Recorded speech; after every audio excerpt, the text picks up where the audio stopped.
Hey, what's up guys? This is Anthony from Anthony's Customs, and for this review we're looking at the Robot Damashii, or the Robot Spirits, R number 173 Gundam Mark II. So you guys might remember that a little while ago I showed you a model kit of this same Gundam. This is the Robot Damashii figure. I was planning on comparing the two, so let's just get that out of the way right now. Now I don't normally collect the Gunpla because it takes too much time to build these things and I don't have it. But this is a comparison of the two figures almost in the same scale.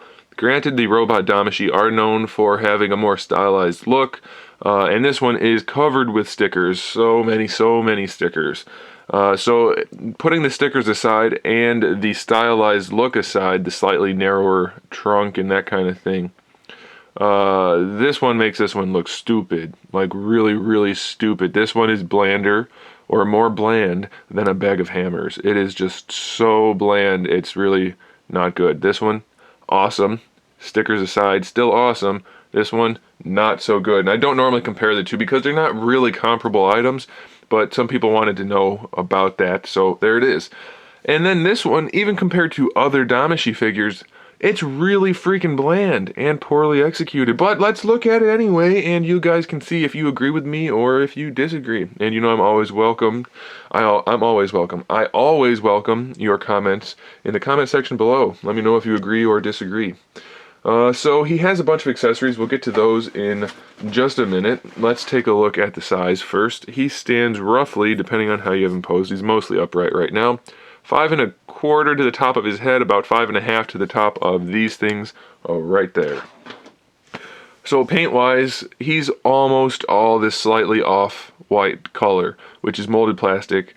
They didn't do any two-tones or anything like that, which isn't necessary because it's not accurate for this guy too much. He's mostly the same color, so that's okay. But even then, it's just, I don't know, everything they did is really dull looking. I don't care for it. There's no vibrance in any of the colors. It just looks bland. I don't know. There's something about this figure. It's not working for me. And then we have the little bits of yellow on the chest, which is fine, but they didn't paint the black parts in between for those vents. So that's a little disappointing. The yellow on the shoulder pad is pretty sloppy. This one's not as bad, but it's not great. His face is okay, except his eyes are really wide and pretty low, so that's not great. Of course, once you pose him, you probably won't notice it. Still an issue. And that blue thing on the top of his head, I'm pretty sure that's supposed to be green. It's green on this one. Looks better here. By the way, that's what the face is supposed to look like. Robot Damashis don't usually stylize the faces too much. This one doesn't look like the same Gundam, really. You see the difference, the proportions, the way those little nose vent things are really high and narrow. Nice and wide and burly looking. This one almost looks like the female version of that one, which is really disappointing because I love the Gundam Mark II for its cool yet simplistic design, whereas this one just looks simplistic. It's not great. Very disappointing. Okay, let's run through the basic figure, then we'll look at the accessories. So as far as articulation goes, the head, very limited on this one. The way they dropped that back part of the head down so far, it doesn't look up very far, and it can't look down too far either. I'm not sure how we took a step backwards with this figure since it's a brand new Damashii. The head is barely posable. You mostly just get a swivel. The backpack does not come off, at least on mine. I don't think it's meant to come off. I cannot remove mine. These do hinge, at least that's good, and this is a bendable, malleable plastic, so it's not gonna be a problem, but it's definitely not as cool looking as the kit, so another issue. For the shoulders, we have a really effective, maybe overly effective butterfly joint, which, as you can see from here, has a hinge on it for this top piece, so you can hinge on that, and that's where you actually get most of your shoulder hinge. Which is kind of strange, because we have that and it doesn't do much while it's inside the body, but when you pull it out you have that extra hinge, but you also don't need it because you have the standard shoulder hinge out here. So I'm not sure why we have that double hinge, which just really dislocates the arm. It's very strange indeed. Then we have the hinged shoulder pad, which is good. It's nice to have the shoulder pads separate from the body, but then if you look at this, once you move the arm, you cannot get the arm any higher than that because of the way they designed it. Despite the fact that you can bring the shoulder pad up higher, you can't bring the arm up any higher. So that's really odd. Really odd. We have a bicep swivel, which is good there. Standard double jointed elbow, which is good, no complaints at all there.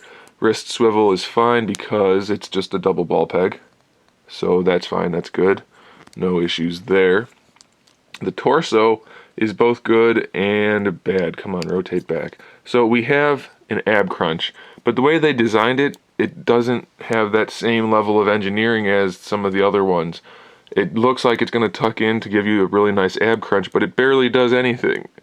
The top ab crunch is not useful. Luckily, the lower ball joint, ball peg down here, allows him to lean a whole bunch, because that's where you're going to get all of your ab crunch. This one up here where it's supposed to fold in on itself doesn't work that well. Doesn't dislocate or anything, so it's just not effective. Do we get side to side out of it? No. We're going to get all of that down here again. So that one ball peg is where you're going to get basically all of your torso articulation, which is okay, but it definitely could be better. As for the skirt armor, the front pieces are pretty standard, but the way they're designed, they're going to get in the way a lot. They all bump up against each other, and it just doesn't work that well. So that's not ideal. And you can't get them up too far most of the time. Then these hip ones are okay. They get out of the way a lot more than the front ones do. And the back one does flip open, so that's good. We do have this fold down piece back here, which gives us a place to store our rocket lawn chair, which goes in there. So that's kind of nice. If you like that, that's a feature that this and the kit both share. The hips have like a SH Figure Art style hip where the ball peg is hinged. So you can stick the hips up high to make him have his more standard looking proportions, the slightly less elongated look, but then you're going to have really limited articulation. So what you're going to want to do is drop that hinge down like that, and then you can move the leg basically wherever you want, except for the fact that the skirt armor might get in the way. You'll still be able to get most of your posing done, so that's not a problem. I don't know if there's any other Damashis at this point that have that hip articulation. I think this is the first one I've seen. I personally prefer this to that swivel design that they used on like the God Gundam, but I don't know if it's entirely a good idea. Maybe it's just this hip or this skirt armor that doesn't work for me. It's just too cumbersome. Alright, let's look at the knees. If you have seen any other reviews on this figure, you should know that the knees on this guy are poo-poo. Not very good. So let's look at them. Let's see if those people are right.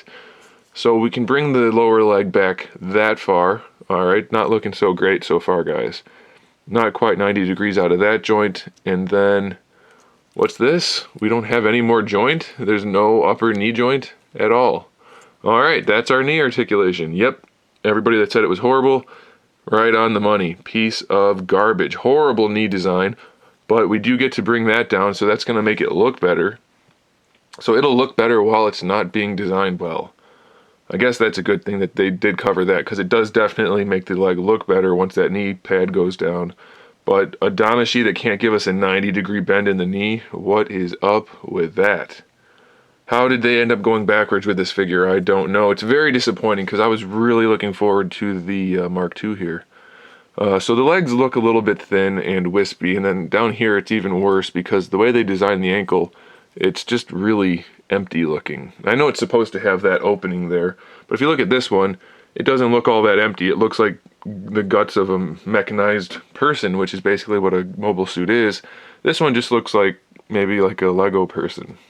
Not the little people, like the big ones that you build. So not a great design, I have to say. I'm not too impressed here. Let's look at the toes. So we can bring the toe all the way forward on a hinge. Can we bring the toe up at all? Yeah, actually we can a little bit, so that's a good thing. I don't know how well you're going to be able to pose this guy still, though, because of those knees, but that is a good thing. I do like having the toes that can fold up to put them in like a more dynamic pose. That's nice. We have a ball peg in the front of the foot that lets the whole thing rotate and move around, so that'll be helpful in posing. This piece is connected. How is this piece connected? I can't quite tell.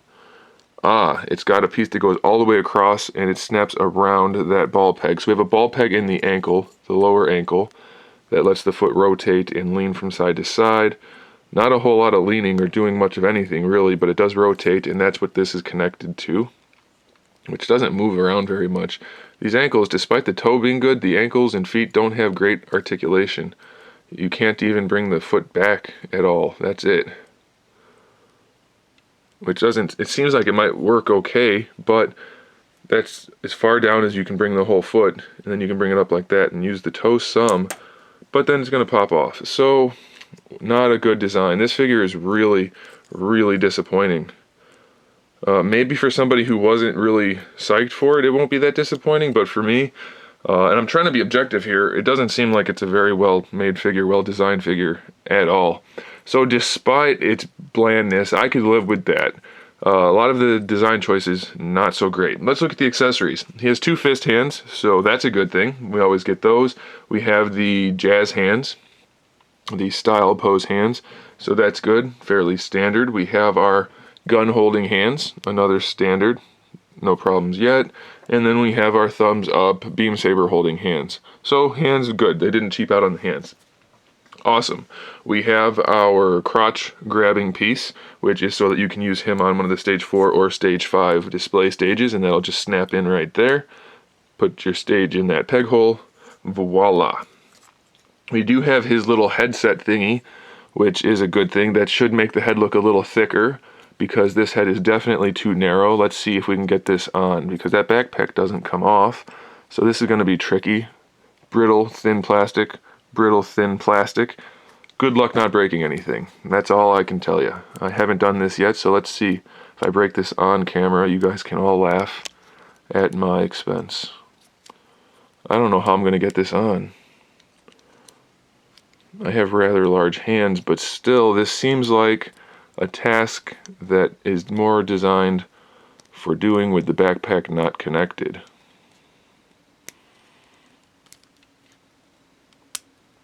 Did I get it?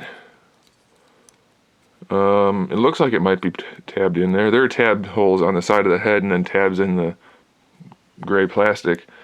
I guess it kind of makes the head look a little bit better, mostly just because you're somewhat distracted by the plastic.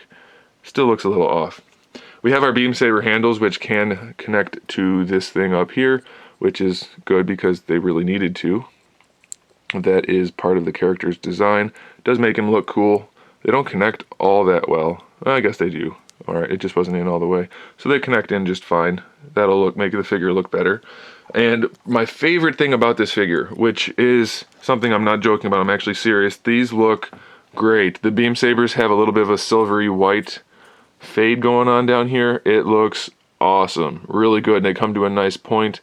Really nice beam sabers. Nice translucent pink plastic. Appropriately sized. Really happy with those. We do have his shield, which has some paintwork on it. Again, it's really muted colors. Doesn't look that great. The shield does house his extra ammo for his Magnum. So that's cool. Those both come off, and they are technically interchangeable with the one on the gun, but they're all the same, so why bother? It has a peg hole right here, which that just allows for the swivel of the shield, but it comes off, so that's kind of weird. It should be actually connected. The shield can collapse. You have to untab it from those 2 tabs and then use the lower 2 tabs to make it shorter, and that is replacing the better design of the kit. The kit could slide up and down. This one you have to remove. Effectively the same, kind of not as good, but it'll work. And then this part pegs into his arm. This is another thing I've heard people complain about. Let's see. So that pegs in there, and then the shield, it is pretty far away from the body. That doesn't really bother me that much. It could definitely be better, but I think they did that because, as you can see, if it didn't, it wouldn't clear the shoulder pad, so this will help with posing. And once you get it posed, it won't be an issue, so that would be fine. This needs to be a ball peg, so you can move the shield around. Having just a swivel on there, not a good design. So anybody that said that, I agree completely. I don't mind the gap as much, but the design, not nearly as good as it could be. I think once it's posed, it'll be okay, but that's still pretty lazy design work. Let's look at the gun itself. We have the side handle here, which is on a hinge. I already told you this can come off. Don't really need to, though. And then we have the flip up sight or scope or whatever that is. So decent, 2 tones of plastic. That's fine. And then we have the rocket launcher or the bazooka. You can take the ammo thing off, but there's really no reason to. The handle is hinged to help him hold it and put it over his shoulder, so that's a good thing. We have white, black, and gray, so it looks not too bad. So that's it, guys. That's the figure. It's not bad, but it's definitely not good, and there are some very bad things about it. So stick around here for the end so I can show you some photos of this guy in action, and you can see what you think about him. But I gotta say, I can't really recommend this figure unless you're a really big Mark II fan. Then you're going to want it either way, but if you're just looking for a good Damashii figure, this is not the one I would suggest you go with. For a new release especially, this guy misses most of the marks I was hoping he would hit. I did get in a Big Bad Toy Store. They sell all of the Robot Damashii figures that you would want, so I would suggest you check them out using the link in the description, and make sure you subscribe to the channel so you can subscribe to the channel. Wow. Subscribe to the channel so you can see my upcoming figure reviews, custom figures, and other good stuff. And in the meantime, keep collecting.